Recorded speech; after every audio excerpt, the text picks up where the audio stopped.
Persian Gulf മേഖലയിലെ അമേരിക്കയുടെ തന്ത്രപ്രധാന പങ്കാളി ഒമാനാണ്, സംശയമില്ല. ഒമാനുമായി ബന്ധപ്പെട്ട് ഒമാനിൽ അമേരിക്കയുടെ എയർ ബേസ് അടക്കമുണ്ട്, സൈനിക ക്യാമ്പുകൾ അടക്കമുണ്ട്.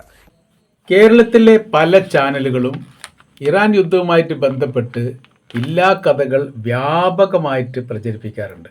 നുണക്കഥകൾ എന്നൊക്കെ പറയാം. എല്ലാ സംഭവങ്ങളും അറിയുന്ന തരത്തിലാണ് അവർ റിപ്പോർട്ടൊക്കെ വായിക്കുക.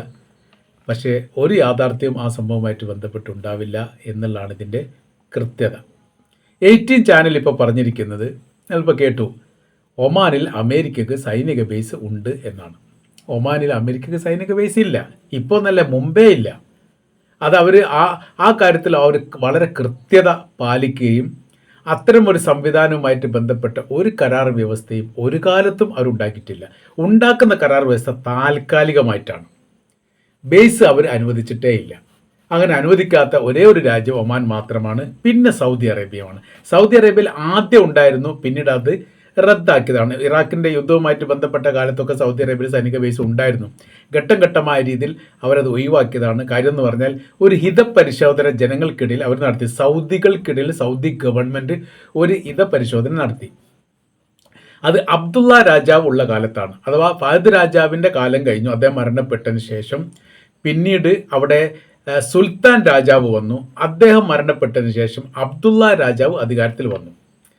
അത് ആ അധികാരത്തിൽ വന്നതിനോടനുബന്ധിച്ചാണ് കുറച്ച് നിയമ പരിഷ്കാരങ്ങൾ അവരുണ്ടാക്കുന്നത്.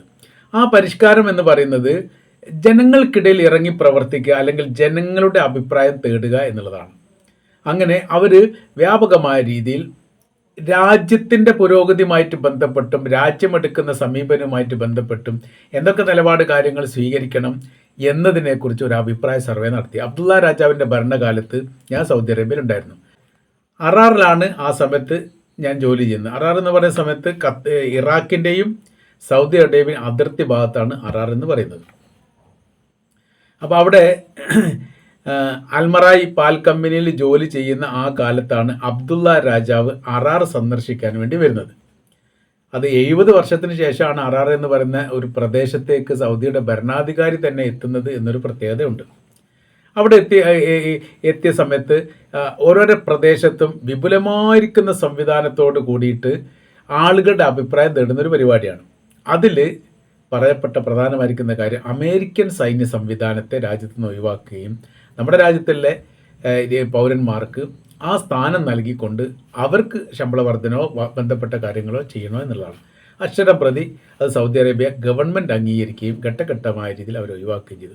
സൈനിക ബേസ് സൗദി അറേബ്യയിൽ അമേരിക്കയ്ക്കില്ല. പിന്നെ ഇല്ലാത്തതാണ് ഈ ഒമാനിലുള്ളത്. അപ്പോൾ ഒമാനിൽ സൈനിക ബേസ് ഉണ്ട് എന്നാണ് ഇദ്ദേഹം പറയുന്നത്. അപ്പോൾ ഇതൊക്കെ ഈ ചരിത്രം പഠിച്ചിട്ടും യാഥാർത്ഥ്യം പഠിച്ചിട്ടും പറയുന്ന കാര്യം. 18 ചാനൽ നമ്മൾ പരിശോധിച്ച് കഴിഞ്ഞാൽ ഏറ്റവും കൂടുതൽ ഇറാൻ്റെ വിമർശനം നടത്തിയ കേരളത്തിലെ ചാനലാണ് പറയാൻ വേണ്ടി സാധിക്കും. അവിടെ ഇറാനിൽ ഇതാ ഭരണം വീഴാൻ പോവുകയാണ്, അവർ കംപ്ലീറ്റ് അട്ടിമറിയാൻ പോവുകയാണ്, പുതിയ ഗവൺമെൻറ് വരാൻ പോവുകയാണ്, അമേരിക്ക മുഴുവൻ പിടിച്ചെടുക്കാൻ പോവുകയാണ്, തെഹ്റാൻ പിടിച്ചടക്കി എന്ന് പോലും പറഞ്ഞിട്ടുണ്ട്. തെഹ്റാന് വളഞ്ഞിരിക്കുന്നു, 50,000 അമേരിക്കൻ സൈനികർ തെഹ്റാന് വളഞ്ഞിരിക്കുന്നു എന്ന് പോലും റിപ്പോർട്ട് ചെയ്ത ചാനലാണ് 18 ചാനൽ എന്ന് പറഞ്ഞാൽ.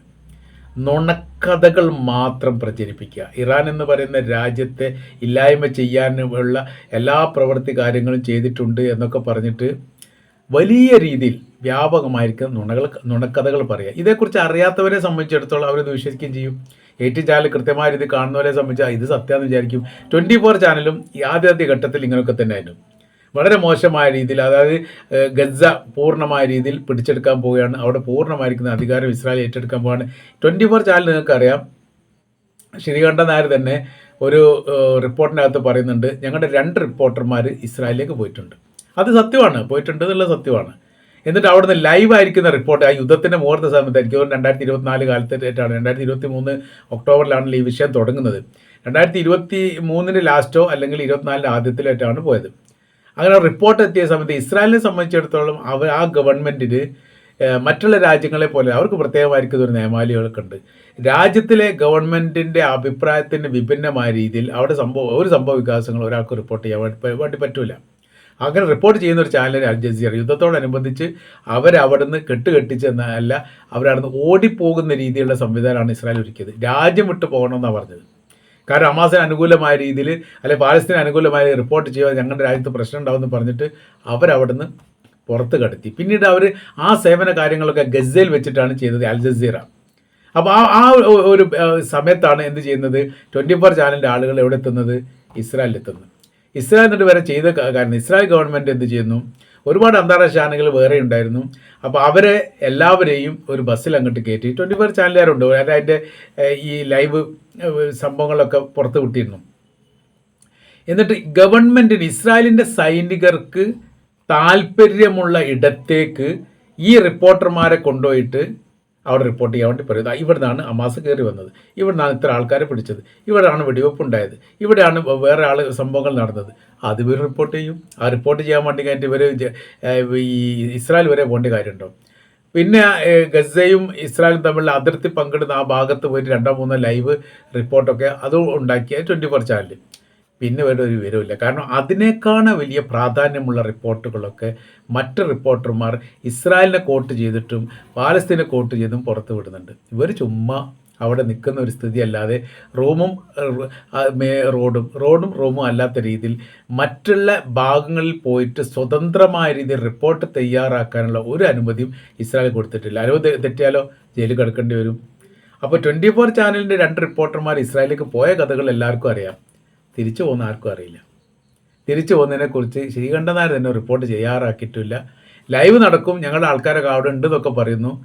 വളരെ പെട്ടെന്ന് തന്നെ ഒരു തിരിച്ചു പോരും ചെയ്തിട്ടുണ്ട് എന്നുള്ളതാണ്. അപ്പോൾ നമ്മൾ പറയുന്ന കാര്യം ഇല്ലാ കഥകൾ അങ്ങോട്ട് പ്രചരിപ്പിക്കുക, എന്തൊക്കെയോ ഉണ്ട് എന്നൊക്കെ അങ്ങോട്ട് പറയുക. AT ചാനലിൻ്റെ റിപ്പോർട്ട് കേൾക്കുന്ന സമയത്ത് നമ്മൾ കൃത്യതയോട് കൂടി നോക്കിയാൽ 60% ഇറാനുമായിട്ട് ബന്ധപ്പെട്ട വിഷയത്തിൽ പൊള്ളേ പറയും, 30% ബാക്കിയുള്ള ചാനലിൽ നിന്ന് മോഷ്ടിച്ച് കഴിഞ്ഞിട്ട് പറയുകയാണ്. അതിലിപ്പോൾ 5%, 10% ഒക്കെ യാഥാർത്ഥ്യമുള്ള ഒരു റിപ്പോർട്ടിൻ്റെ അകത്ത്, ബാക്കിയൊക്കെ നുണകളാണ്. അതാണ് ഈ പറയപ്പെട്ടത്.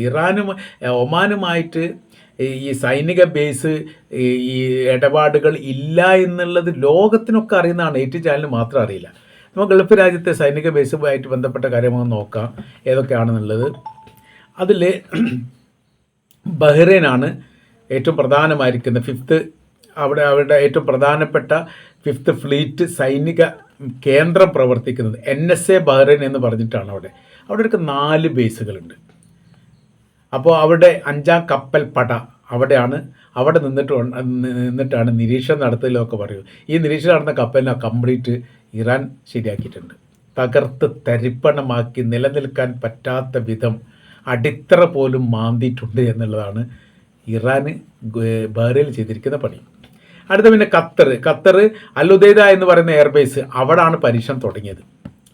2025 ആക്രമണത്തോടനുബന്ധിച്ച് ഖത്തറിൽ പ്രവർത്തിക്കുന്ന അമേരിക്കയുടെ അൽ ഉദൈദ എയർബേസിൽ മിസൈൽ ഇട്ടുകൊണ്ടാണ് ഉദ്ഘാടനം നിർവഹിച്ചത്. പിന്നെ 2026 അവർക്ക് പിന്നെ ചാകരായിരുന്നു, ഇട്ടുകൊണ്ടേ നിന്നു. അത് ഏകദേശം 100 കിലോമീറ്റർ ചുറ്റളവിലാണ്. ഇറാഖ് തന്നെ ഒരു ചെറിയ രാജ്യമാണ്, അതിന് 100 കിലോമീറ്റർ ചുറ്റളവ് അമേരിക്കയുടെ സൈനിക ബേസാണ്.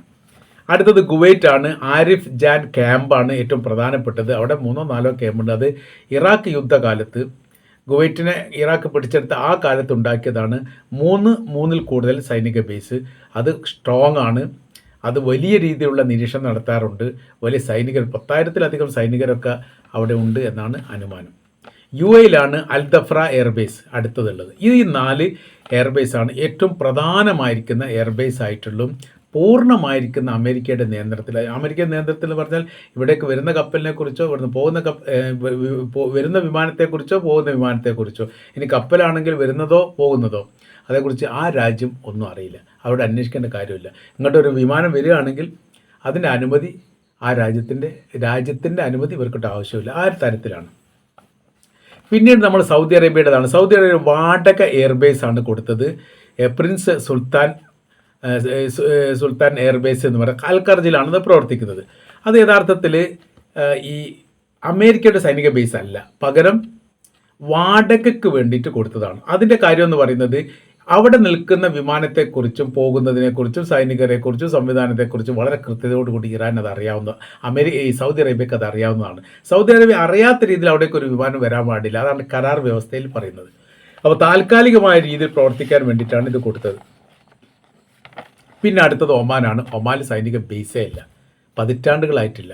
ഇറാഖ് യുദ്ധം നടന്ന സമയത്ത് പോലും സൈനിക ബേസ് നിർമ്മിക്കാനുള്ള അമേരിക്കയുടെ താല്പര്യത്തെ അവർ അംഗീകരിച്ചിട്ടില്ല. താൽക്കാലികമായ രീതിയിൽ ഈ നയതന്ത്ര ബന്ധമുള്ളത് കൊണ്ട് അതിപ്പോൾ ഈ അമേരിക്കക്കകത്ത് ഒരു സൈനിക പ്രാക്ടിക്കൽ നൽകാൻ വേണ്ടിയിട്ട് കുറച്ച് സ്ഥലം വിട്ടു തരണം എന്ന് പറഞ്ഞാൽ സ്വാഭാവികമായിട്ട് അമേരിക്ക വിട്ടു കൊടുക്കണം. അത് നയതന്ത്ര ബന്ധത്തിൻ്റെ ഭാഗമായിട്ടുള്ളത് എന്നതിനപ്പുറം യാതൊരു കാര്യങ്ങളും ഇല്ല എന്നുള്ളതാണ്. അപ്പോൾ ഇതാണ് അതിൻ്റെ യഥാർത്ഥമായിരിക്കുന്ന സത്യം. അപ്പോൾ താൽക്കാലിക അനുമതി നമ്മൾ പറഞ്ഞു. അപ്പോൾ ഈ 8 ചാനലിനെ സംബന്ധിച്ചിടത്തോളം നമ്മൾ വാർത്ത വായിക്കുന്ന സമയത്ത്, പ്രത്യേകിച്ച് ഇറാൻ്റെ വിഷയമൊക്കെ വന്ന സമയത്ത് എത്രയോ പള്ളിയിലച്ചന്മാർ രംഗപ്രവേശനം ചെയ്തിട്ട് ബൈബിൾ കഥകൾ നോർത്തി വെച്ചിട്ട് തകരാൻ പോവുകയാണ്. ഇസ്രായേലിലെ ജനങ്ങൾ ദൈവത്തിൻ്റെ മക്കൾ, അവരങ്ങോട്ട് വരുന്നു, ഈ ദ്വീപ് പിടിച്ചെടുക്കുന്നു, അല്ലെങ്കിൽ ആ നദി കടക്കുന്നു, അങ്ങനെ ജോർദാൻ നദി കടന്നുകൊണ്ട് അവരെത്തുന്നു, അവർക്ക് വലിയ രീതിയിൽ ദൈവസഹായം. എന്തൊക്കെയായിരുന്നു ബഹളങ്ങൾ, എന്തൊക്കെയായിരുന്നു കെട്ടുകഥകളായിട്ട് തള്ളിച്ചത്. തള്ളി എത്ര തള്ളിയിട്ടും കാര്യമില്ല. ഇറാന് അതിന് ഓപ്പോസിറ്റായിട്ട് വിപരീത ദിശയിലൂടെയാണ് ഇറാൻ സഞ്ചരിച്ചത്. അങ്ങനെ എല്ലാ കഥകളൊക്കെ പ്രചരിപ്പിക്കുക, ഇതൊന്നും പറഞ്ഞുകൊണ്ട് വലിയ പ്രയോജനമില്ല. യാഥാർത്ഥ്യം എന്ന് പറഞ്ഞാൽ അമേരിക്ക തോറ്റിരിക്കുന്നു. അമേരിക്കക്ക് അതിജീവിക്കാൻ സാധിക്കുകയില്ല. ഈ സത്യം, നഗ്ന സത്യം പറയുന്നതിന് എന്താണ് പ്രശ്നം? സത്യമല്ലേ പറയേണ്ടത്? അപ്പോൾ ഏറ്റവും ചാലാര വെറുതെ ഇരുന്ന് കഴിഞ്ഞിട്ട് എന്തിനാണ് കള്ളത്തരം പൊള്ളത്തരങ്ങൾ വിളിച്ചാൽ? ലോകത്തിന് അത് അറിയാവുന്നതാണ്. എല്ലാ ദിവസങ്ങളും പത്രത്തിൽ ഈ കാര്യങ്ങൾ റിപ്പോർട്ട് ചെയ്യാറുണ്ട്. പത്രം വായിക്കുന്ന വിവരെങ്കിലും ഏറ്റവും ചാലാർ കാണിക്കണം എന്നാണ് ഈ വിഷയവുമായിട്ട് ബന്ധപ്പെട്ട് എനിക്ക് പറയാനുള്ളത്.